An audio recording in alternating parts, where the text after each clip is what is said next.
And I'm with Audrey Despes po. Sino next sa scene? Malidok mo ka doon. Dating tomboy ngayon, mahilig na sa TV.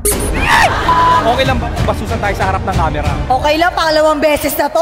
Nananapak ka naman, di ba? Matik yan! Piwilig naman ako eh. Sayang naman ang membership sa gym kung di gagamitin. True. My question is, have you tried cooking? Sa jowa? Yes, dapat lang hindi binibigay kung kani-kanino lang. Sa jowa.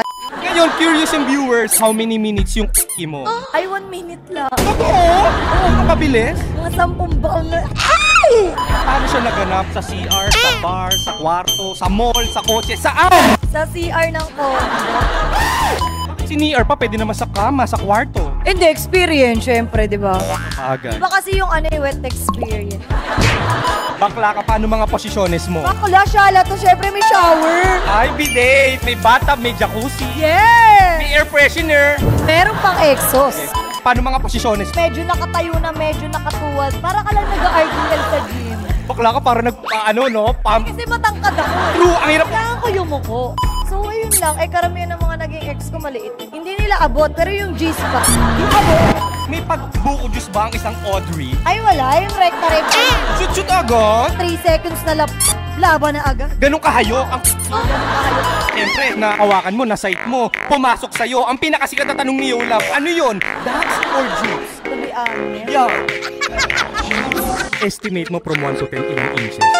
4.5. Ano ba yun? Nakakatulog? Ngayon, Hindi kami nagtagal eh. ngayon baka mapapanood ng ex mo to na 4.5 na nakikita ka sa CR na hindi ka abot. Anong message mo kay ex? Yan, hindi na ako magtatakong bakit hanggang ngayon single ka pa rin. Sino ka ngayon? Nakasalubong ko siya kanina. Paano mo tinignan? Paano mo? Tignan ko siya mula ulo hanggang paa, tas kasama ko yung boyfriend ko 6 inches. Buti nga umuungol pa ako kahit 4.5 lang. Last question, ano yung last message ni ex mo? Nung tapos na kayo, lalabas na ng CR, ano yung last message niya? Ang sarap mo, Audrey.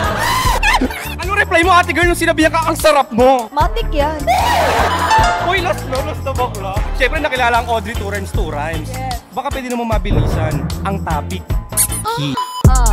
Check. Gusto ko ng sayawan. Okay lang sana yung kung ako basan. Magrarap ako ngayon. Pwede bang palakpakan sa mga gusto ng ako din? Baka naman.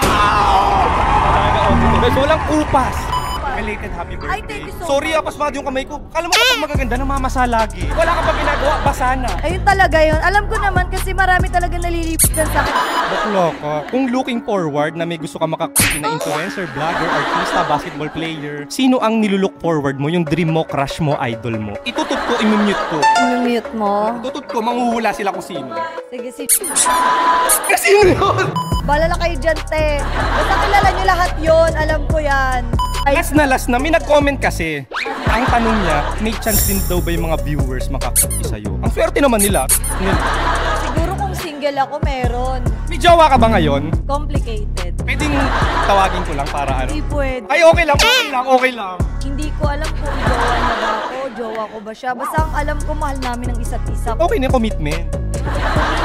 Kung magko-commit nga ako, sabi ko, Kung mapapanood to ng commitment mo nasa harap ng camera, anong sweet and sincere message mo kay Bebe Bo? dun sa minamahal ko ngayong araw na to, bukas, maghapon, at sa susunod na linggo, sana umabot tayo ng 6 months. Pag lumagpas tayo ng 6 months, tayo talaga, promise. Swear to God, tayo na talaga. Kasi ang pinakamatagal kong relationship, 8 months. Pero yung pinakamabilis, 1 month. So pag lumagpas tayo ng 6 months, kalahating taon na yon, masarap na siya pakinggan. Kung mag-break tayo, okay lang, di ba? Malay mo, sooner or later, pag pinagdating pa na, oh, will you marry me? Yes! Why not, di ba? Pero ina mo, pag niloko mo ko, lolokohin kita ng 10 beses. Sino ka ba? Thank you so much, Aubrey. Napakahaba na to. Sorry na-disturb kita. Maraming salamat sa opportunity ka lang. Hindi istorbo to kasi gusto ko mapanood to ng ng minamahal ko eh. Ikaw minamahal ko ngayon. Alam mo na lahat ng pagmamahal ko sa'yo. Sa'yo lang to. Yes, I love you so much. Thank you so much, madam.